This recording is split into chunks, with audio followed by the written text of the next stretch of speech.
सोचें, आप सजदे में हैं, सर ज़मीन पर है, लेकिन आपका दिल और दिमाग कहीं और भटक रहा है। कभी ऑफिस की परेशानी, कभी दोस्तों की बातें और कभी मोबाइल की नोटिफिकेशंस। आप जिस्मानी तौर पर तो अल्लाह के सामने हैं, लेकिन ज़हनी तौर पर मीलों दूर। ये महज इत्तेफाक नहीं है, ये एक बहुत बड़ी मनसूबाबंदी है, जिसे हम शैतान के वसवसे कहते हैं।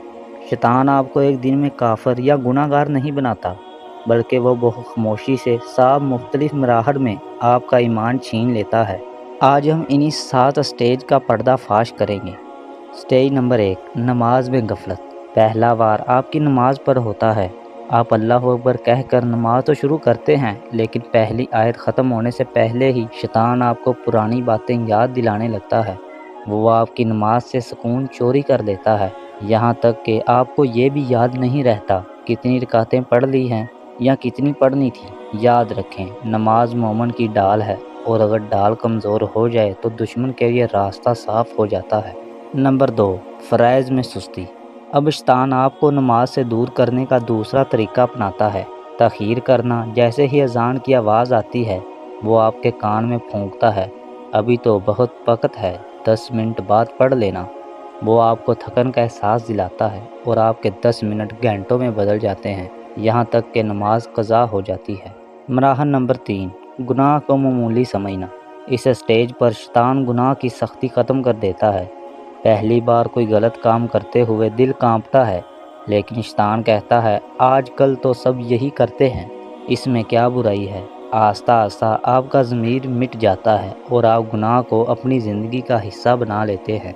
स्टेज नंबर 4, रहमत इलाही का सहारा लेकर धोखा देना। यह सबसे ख़तरनाक स्टेज है। यहाँ इंसान गुनाह भी करता है और ख़ुद को तसल्ली भी देता है कि अल्लाह तो बहुत गफूर रहीम है, वो माफ़ कर देगा।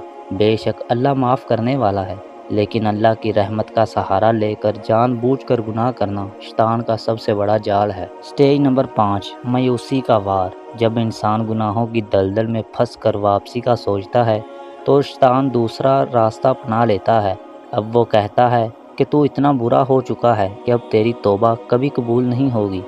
वो आपको अल्लाह की रहमत से मायूस करके सजदों से दूर कर देता है। मराहल नंबर 6, दिलों में कीना और हसद पैदा करना। जब आपका अल्लाह से रिश्ता कमज़ोर होता है, तो शैतान आपके रिश्तों में जहर घोलता है। आपको दूसरों की तरक्की देखकर जलन होने लगती है। आपके अंदर शिकवे पैदा होते हैं कि इसे सब कुछ क्यों, कैसे और कब मिल गया और मुझे क्यों नहीं मिला। ये हसद आपकी नेकियों को ऐसे खा जाता है जैसे आग लकड़ी को। स्टेज नंबर 7, दीन से मुकम्मल दूरी। ये आखिरी स्टेज, यहाँ पहुंचकर इंसान बेज़ाहिर तो मुसलमान होता है, लेकिन इसकी ज़िंदगी से दीन निकल चुका होता है। नमाज़ें ख़त्म, तलावत ख़त्म और अल्लाह का ज़िक्र ख़त्म।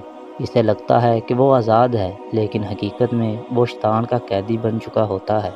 मेरे भाइयों और बहनों, अगर आपको लगता है कि आप इनमें से किसी भी स्टेज पर हैं, तो मायूस ना हो। एहसास होना ही वापसी का पहला रास्ता है। आज ही अल्लाह से तौबा करें, अपने ज़िक्र को मजबूत करें और शैतान के इन वारों से बचें। प्यारे दोस्तों, अगर आपको ये वीडियो पसंद आई हो तो वीडियो को लाइक, फॉलो, शेयर ज़रूर करें। मिलेंगे फिर ऐसी एक अच्छी वीडियो के साथ। तब तक के लिए अपना ख्याल रखिए। अल्लाह हाफिज़।